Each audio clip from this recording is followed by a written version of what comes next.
It's hot as balls down here.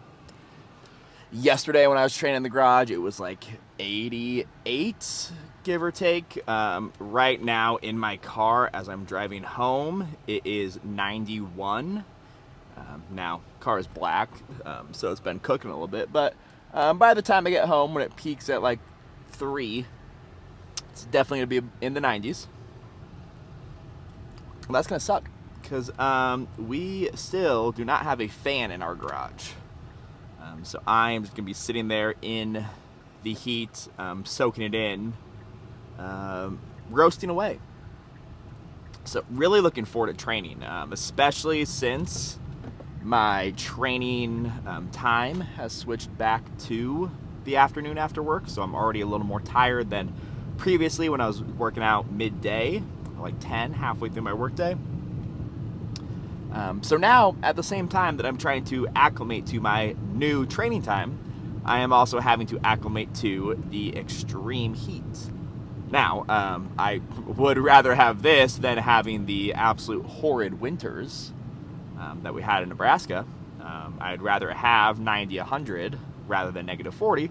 Because on that same vein, Nebraska has the same level of heat and humidity that we have here. However, we don't have that same insane level of cold. So there's at least some plus sides here. But we're going to go home. We're going to do some cleans, some front squats, and get like soaking wet from all that. That's just my cardio built in there. I think yesterday, my entire lifting session, I maintained like a 110, 120 beats per minute. So basically cardio. But I've seen programs like this a lot. I've had a coach run me through this before. The cycles are the entire cycle you are not allowed to miss. So you're more or less not really choosing your own percents, but there's a lot more freedom to auto-regulate your percentages. And the entire goal is you are not missing the entire cycle to work on technique, to work on confidence, all those different things. Great idea in theory. We're going to spend so much time, we're not going to miss, confidence is going to be high, we're going to get so much good technique work. However, if you're not missing in training, you're not trying. It's pretty much as simple as that. If you are not missing any lifts, then your training really just like isn't hard enough. You need to be missing, like if you're not putting percentages on the barbell that are a little fucking scary and that actually challenge you, and sometimes those challenges you're gonna fail at. Sometimes those challenges do cause misses. If we're not loading up percents that are heavy enough that we could miss, and we sometimes do, we're not really training hard enough. So the overall idea there, like I did this, again, I had a coach give me the program like this before. I think it was like within my first year. We're doing all these things. I think I maybe missed once that entire cycle. You're not really going to get much better, just simply because in order to make sure you don't miss for an entire cycle, again, you have to be going fairly light. Like for most of the time, you're probably not touching above 80%, definitely not above 85%. Anything above 85% is most likely where your form is going to start to break down. And if form is going to start to break down, you have the risk of missing. Well, you just ruin your entire cycle because coach said that the goal is 0 misses whole cycle. So already, because you're trying to do what your coach is saying, you are in that auto-regulated fashion, or I guess the more autonomous fashion, choosing weights that are a little bit lighter and not going for those bigger lifts that you may hit, but you may not, because, again, you're on the path of, hey, no misses. So,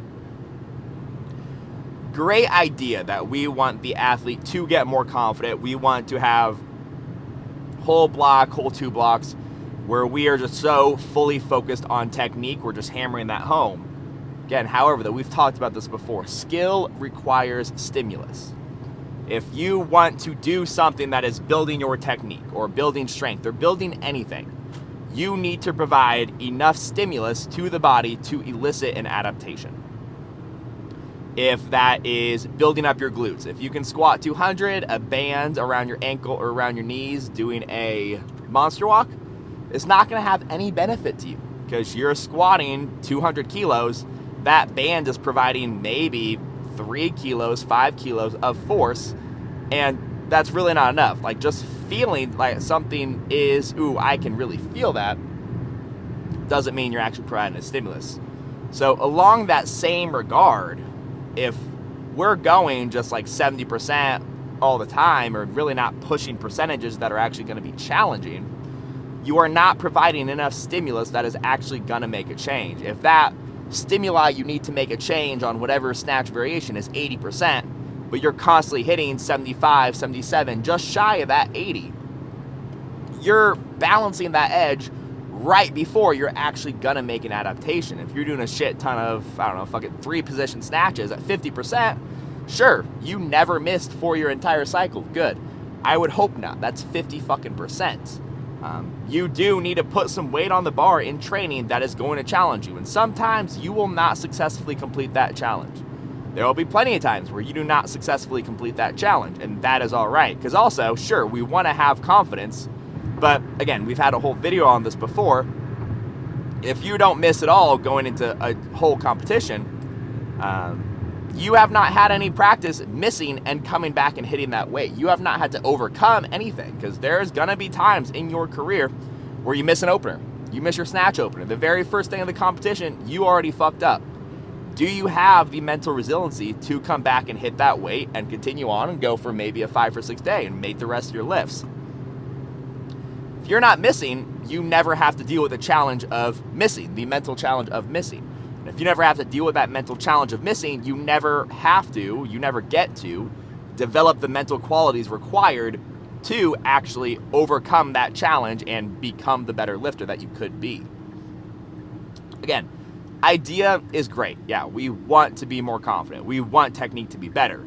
But we can't just live in this bubble where we never actually try super hard because we're so focused on technique. Like that, I mentioned that yesterday. That was kind of someone's approach when they were programming for our little group project for the level 2, where, oh, it's comp prep. We had this whole like actual normal comp prep.